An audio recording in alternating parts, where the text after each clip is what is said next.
En este video vamos a hacer un análisis profundo de cómo es que se forma la orina concentrada y diluida en las aves y mamíferos gracias a sus nefronas yuxtamedulares, y gracias a esto pueden mantener la osmolaridad regulada todo el tiempo. Vamos a revisitar lo que acabamos de ver de reabsorción y secreción, pero solo para puntualizar algo. Recordemos, en esta zona se reabsorben iones y los nutrientes. Se reabsorbe casi todo y por lo tanto, al reabsorberse mucho soluto por cotransporte, por difusión, en fin, por varios transportes, también se reabsorbe agua, ¿sí? De modo que esta zona siempre queda isotónica con el fluido intersticial y por lo tanto con la sangre. En la rama descendente del asa de Henle se reabsorbe con facilidad, se reabsorbe agua, pero no solutos. Por lo tanto, a medida que voy descendiendo, el contenido, el filtrado, se va a ir concentrando y se va a ir haciendo hipertónico. Por el otro lado, en la rama ascendente del asa de Henle, no pasa agua, ¿sí? El agua no se mueve y sí los solutos. Por lo tanto, conservo el agua y pierdo solutos, y el contenido se va a ir haciendo más hipotónico. Este contenido, como acá está bien regulada la reabsorción de agua, este contenido llega hipotónico al tubo contorneado distal y en el tubo colector se decide si se reabsorbe o no agua. En síntesis, acá tenemos cortes, acá en lo que sería el túbulo contorneado proximal. Fíjense cómo se reabsorben la gran cantidad de solutos, todos los nutrientes, muchos de los iones, ¿sí? Y también hay secreción de compuestos orgánicos. Todo esto se va a hacer siempre acompañado por agua, por lo tanto el contenido es isosmótico en el túbulo contorneado proximal. Acá tenemos en el asa de Henle. Veamos qué ocurre en la parte en la que desciende el asa de Henle. Solo se mueve agua, por lo tanto el contenido se va a ir concentrando, ¿sí? Y luego en la rama ascendente vamos a tener que salen solutos y se secretan protones, pero el contenido, como el agua no puede moverse, mantengo el agua y salen solutos, el contenido se va haciendo hiposmótico.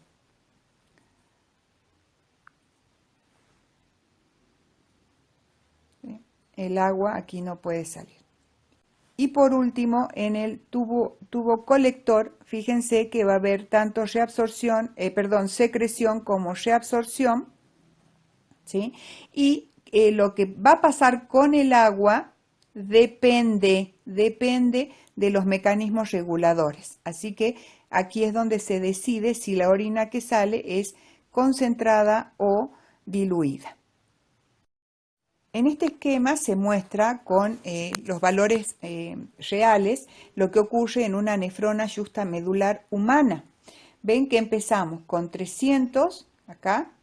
Acá se va a mantener los 300, que afuera en el fluido intersticial también es de 300, entonces acá es isotónica, ¿sí? A medida que desciendo voy concentrando 400, 600, 800 hasta 1200. Hasta 1200 se concentra, ¿sí? Llega a ser muy hipertónico y luego comienzo a subir, ¿sí? No dejo que entre agua ni que salga, pero sí salen muchos solutos y puedo hacerla muy hipotónico este filtrado, ya que ya es casi la orina, puede llegar hasta 100. y luego en el tubo colector se decide si la dejo así, diluida, hipotónica, o empiezo a reabsorber agua y la concentro. ¿Qué es lo importante de esto? Fíjense que todo esto ocurre dentro de los túbulos, es decir, primero es isotónico, después se concentra y luego se diluye para luego decidir en el tubo colector qué orina voy a excretar. Sin embargo, es muy difícil mantener este gradiente, casi imposible, si acá en todas partes yo tengo 300 miliosmoles, porque tendría que gastar muchísima energía para mantener la diferencia, ¿sí? Acá cuando está concentrada 1200 en el tubo y mantener 300 afuera, tendría que mantener bombas, una enormidad de bombas trabajando. Entonces eso no ocurre. ¿Qué ocurre? El contenido del fluido intersticial, lo que tengo alrededor, va siguiendo y siempre se va a mantener, perdón, isotónico, ¿sí? Cuando acá dentro del tubo hay 400, abajo voy a tener, afuera voy a tener 400, y cuando acá llegue a 1200, aquí también tengo a 1200. A medida que voy ascendiendo, también voy a ir igualando la osmoticidad. Acá en el túbulo contorneado distal ya no, ¿sí? Ahí sí voy a hacer un trabajo para mantener la orina hipotónica. Pero en el resto se mantiene el gradiente vertical dentro del tubo y fuera del tubo. ¿Cómo se hace esto? Se lo logra, a esto que es muy complejo, por un mecanismo de contracorriente que es el que tienen las nefronas yuxtamedulares. Recordarán que cuando vimos la irrigación de las nefronas yuxtamedulares, hemos visto que acá llega la sangre, ¿sí? Llega a la sangre por la arteriola aferente, luego sale por la eferente, es el primer lecho capilar, y luego forma una serie de capilares peritubulares que rodean toda esta zona y que se van a ir luego por una vénula, ¿sí? Pero en el caso de las yuxtamedulares, estos capilares peritubulares también forman una horquilla, ¿sí? Que sigue al asa de Henle paralela, y entonces forman estos tubos paralelos que ustedes han visto ya en sistema respiratorio, el sistema de dos tubos paralelos con fluidos que corren en la misma dirección pero distinto sentido. Entonces están muy próximos unos de otros y por esto se produce el intercambio más eficiente, que es por medio de la contracorriente. Acá, como ustedes verán, en el asa de Henle tenemos la llama descendente y la llama ascendente. Pero fíjense que la basa recta, que tenemos los dos tubos, el tubo que está cerca de la llama ascendente, este tubo, esta llama, este vaso recto que tenemos acá, va hacia abajo el fluido, mientras que en el asa de Henle el fluido va hacia arriba. Y acá, en la llama descendente del asa de Henle, el vaso recto lleva la sangre hacia arriba. ¿Para qué es esto? Para permitir la contracorriente. Y ahora vemos cómo. Pensemos qué pasaría si el sistema fuera concurrente, ¿sí? Entonces, a medida que el agua va saliendo de la base recta por la llama descendente, ¿sí? Iría entrando a la sangre. Entonces la sangre se iría haciendo más diluida. Acá la base recta se va haciendo el filtrado más concentrado, 600, ya saben que llega hasta 1200, pero acá en la sangre se iría haciendo más diluida y llegaría a 100 o a 200, por ejemplo. Entonces aquí habría un gradiente que lavaría todo esto y entonces no podríamos mantener esta concentración acá. Por otro lado, si acá es concurrente también, a medida que salen los solutos van a ir entrando. Entonces, acá se va diluyendo, pero la sangre se va a ir concentrando. Por lo tanto, eso va a lograr que va a formar un gradiente tan grande que sería imposible de mantener sin gastar enormes cantidades de ATP, o si no, van a terminar pasando los solutos a la sangre para volver a compensarse. Este balance sería imposible de mantener, y al no poder mantener, entonces, porque se lavaría esto, se lavaría porque la sangre se llevaría el exceso de la concentración, entonces todo el tiempo habría que estar generando el gradiente y no sería posible mantener el gradiente vertical, el gradiente osmótico vertical. Y de ese modo no podría yo tener acá una orina tan diluida y luego ser capaz de concentrarlo. Esto no se podría hacer si el sistema fuera concurrente. Miren lo que sucede acá. La llama descendente del asa de Henle, la llama ascendente del asa de Henle. Y la sangre se mueve exactamente al revés, en sentidos opuestos, como ven. Entonces, en la llama descendente, ¿se acuerdan que se mueve agua al líquido intersticial? El agua se mueve con toda libertad. ¿Y a dónde se va el agua? A la base recta. ¿Sí? Pasa a la sangre. Y luego, en la llama ascendente no puede salir el agua, tiene sellada la salida, pero sí salen solutos hacia el fluido intersticial. ¿Y a dónde entran? A la sangre. A la sangre. ¿Qué es lo que va a pasar entonces? Esperen que achico. Pero con un sistema de contracorriente, ¿sí? A medida que voy concentrando y voy sacando el agua entra a la sangre, pero se vuelve hacia la corteza renal. Entonces, y por este lado yo voy sacando los solutos por la rama ascendente y los paso a la sangre. Es decir, que a medida que se va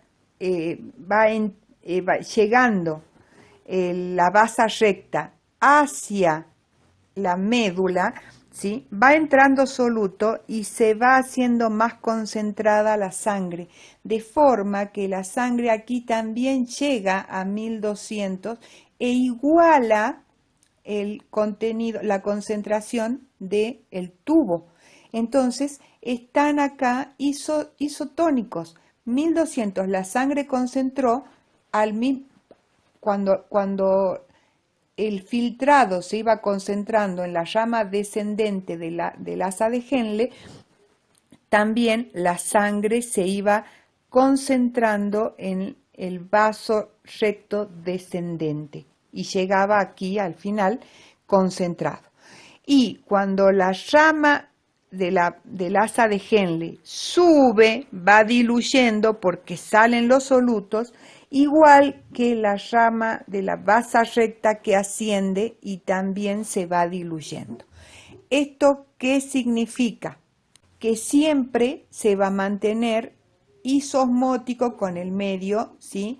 El túbulo renal con la sangre, y entonces luego de una primera vez que se genera, este sistema de contracorriente va a mantener, ¿sí? Es un sistema multiplicador de contracorriente y mantiene el gradiente osmótico vertical todo el tiempo porque funciona así. No se lava la concentración que tengo acá al final porque la sangre va en sentido contrario. Y puedo llegar así con una orina al final del túbulo contorneado distal con una orina muy diluida. Esto es muy importante. En los humanos se puede concentrar la orina, o sea, puede ser tan diluida como 100 miliosmoles y tan concentrada como 1200 miliosmoles. Es decir, que se la puede concentrar mucho en el caso de que uno no tenga una suficiente ingesta de agua o que haya vomitado o que esté deshidratado o transpirando demasiado o lo que fuera, entonces evita la pérdida de líquidos. Otros animales pueden llegar a, por ejemplo, animales que viven en el desierto, pueden concentrar hasta 6.000 miliosmoles. Esto que la orina sale prácticamente sólida, pierden poquísima agua con la orina, y sin embargo excretan bien. Y en algunos casos en que tienen excesos de agua puede ser una orina tan diluida como de 50 miliosmoles. Esto, ¿quién lo permite?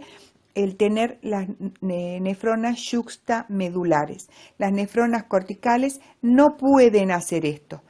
Por eso son tan importantes las nefronas yuxtamedulares. Recuerden que hay una proporción de una nefrona yuxtamedular cada 7 corticales, es decir, hay menos yuxtamedulares, muchas menos, pero esas que hay tienen un trabajo muy importante que es mantener la osmolaridad de acuerdo a las condiciones. Y las corticales, ¿por qué hay tantas entonces? Recordemos que hemos dicho que son las que se encargan de, sobre todo, la reabsorción, la secreción y todos esos trabajos que es para formar la orina. Por lo tanto, acá se los dejo escrito para que quede claro por qué existe un mecanismo de contracorriente aquí en las nefronas yuxtamedulares, para garantizar que exista una médula renal, la parte más profunda, hiperosmótica y que se pueda mantener de forma que cuando llegue hasta el túbulo colector, la orina llegue muy diluida, haciendo posible, si es necesario, que se concentre y que se emita una orina concentrada o no. El hecho de poder optar por la orina concentrada o diluida depende de que exista una médula renal hiperosmótica, el gradiente vertical, y eso solo se consigue si hay un mecanismo de contracorriente. Y acá tenemos los dos casos, he concentrado tanto aquí la orina, ¿sí?, que ahora la puedo diluir. Fíjense, en este animal que nos están mostrando acá llega hasta 50 miliosmoles, o sea, enormemente diluida, ¿sí? Tiene muchísima agua a su disposición. Y entonces acá, fíjense, el tubo colector está impermeable al agua, no hay ninguna reabsorción y se elimina la orina tal como llegó hasta acá, diluida. A esto le decimos que hay un estado de diuresis. La orina va a ser diluida y muy abundante. Mientras que, fíjense, en el otro estado, ¿qué pasa? Llegamos aquí a una orina diluida, ¿sí? Puedo diluirla tanto como el otro. Acá sería como en el caso de humanos, por ejemplo, ¿sí? Tengo una orina de 300 diluida puede ser de 100, ¿sí? Depende hasta cuánto se haya diluido. ¿Y qué es lo que ocurre? Se libera, porque se ha detectado en alguna parte que el agua no está disponible, no hay tanta agua como para poder perderla, y entonces se va a liberar una hormona, la vasopresina, que actúa sobre los túbulos colectores, esto ya lo van a ver, y comienza a reabsorberse agua. Se reabsorbe agua mucho por medio de las acuaporinas en el túbulo colector. Se puede llegar a reabsorber tanta agua como para que la orina salga con una concentración de 1200 miliosmoles, que es muy concentrada. Entonces, escasa, esto es para humanos, ¿no? Escasa y muy concentrada, ¿sí? Algunos animales, como les dije, pueden concentrar mucho más. Entonces, ¿qué conceptos importantes hemos visto en este tema?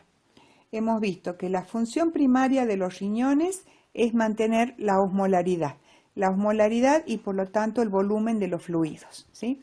Regulando el balance de la osmolaridad total y el balance de cada uno de los iones, del cloro, del sodio, del potasio. Al hacer esto también se encarga de eliminar los desechos, todo lo que no nos sirve, muchos de ellos tóxicos como los desechos nitrogenados, y de detoxificar algunas sustancias como las drogas.